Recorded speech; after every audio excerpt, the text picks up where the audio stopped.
Playing safe ang mga katulad ni Mr. Jinggoy Estrada. Pinupuri si PBBM dahil kuno sa kagustuhan or sa intensyon nga neto na makipag-reconcile sa mga Duterte. 'Di ba? Yung inaway, yung binantaan, yung pinagsisisigawan, yung nilait, yung sinisiraan, at yung gustong pabagsakin, siya pa. Siya pa ang gustong makipag-reconcile.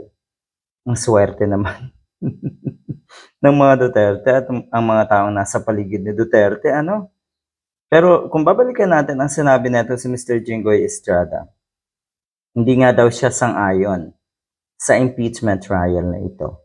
Dahil ito daw ay magdudulot ng pagkakawatak-watak ng mga kababayan natin, ng mga Filipinos. Unang-una, sa tingin ko, buo pa sana. Sige, yung unity team na yan, naandyan pa sana.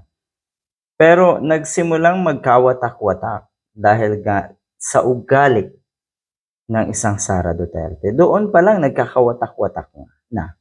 At sa tingin ko, itong impeachment trial na ito, kung sakaling ma-convict or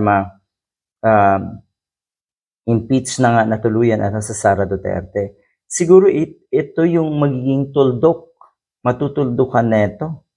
Yung haka-haka, yung mga iniisip ng mga kababayan natin kung bakit tayo nagkakaganito at kung sino talaga ang totoong problema, sino talaga ang panira ng ating bansa. Di ba?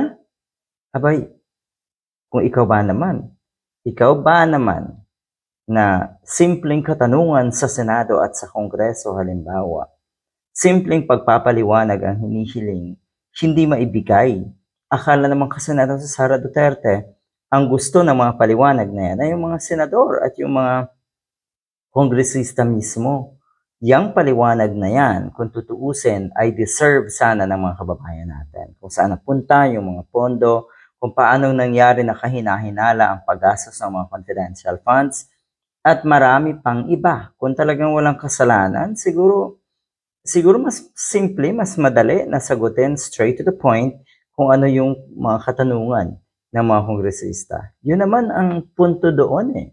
Doon nagsimula ang lahat. So kung etong impeachment ay magiging dahilan ng pagkakawatak-watak natin, sa tingin ko nagkakamali si Jinggoy. Dahil kung tuluyang ma-impeach etong si Sara Duterte, sa tingin ko, mas unti-unti tayong malalagay sa ayos. Ang ating bansa ay mas lalong malalagay sa ayos. Yung sinasabing national healing, doon magsisimula yun.